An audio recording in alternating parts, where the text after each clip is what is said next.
Hey y'all, this is going to be the third and last lecture on the integument. It should be a little bit shorter than the rest of the recordings. We just have a little bit to talk about. So I wanted to talk to you guys a little bit about the hair part of your integument. So you're probably familiar with your hair, or lack thereof it. Shut up. The hair is actually a hair shaft, and that's made of keratin. So same stuff that's in your fingernails, the same stuff that's in the epidermis, the outer part of your epidermis and the stratum corneum. It's actually built very similarly down here in the hair follicle. You have cells that basically become keratinized and they become part of that hair shaft. Now, the hair follicle itself actually has a couple of things important in it. First off, there are nerves that go to your hair root. So your hairs can actually act as sensory organs. You can feel when things move against the hair. So whether it's the wind blowing the hair, or if you have an insect crawling across your skin, you actually pick that up because the insect will move those hair shafts around and you feel that in the hair follicle. There's also blood supply that goes to your hair follicles.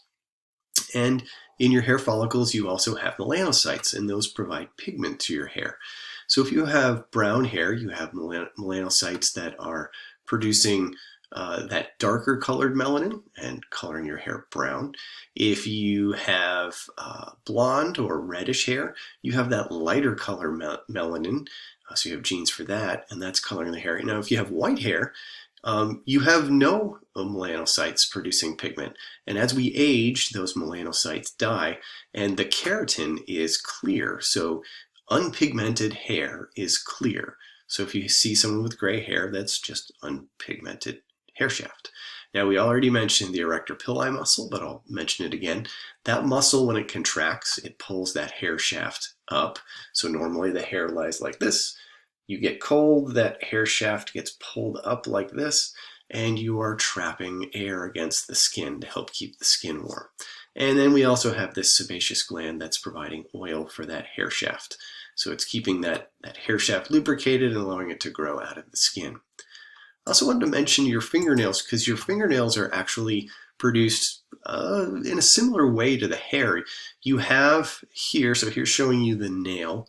Down here, this is sort of the where your cuticle would be. Below that, below in the skin, you actually have a nail root, just like you have a hair root. And that's where you have cells that are dividing and they're producing this fingernail that you have in this case. So that's actually a structure that comes from the integument. In fact, you can damage your fingernails. So if you've ever hit your fingernail, it gets bruised underneath, that fingernail can actually fall out all the way. As long as the nail root is there and it's undamaged, that nail will grow back.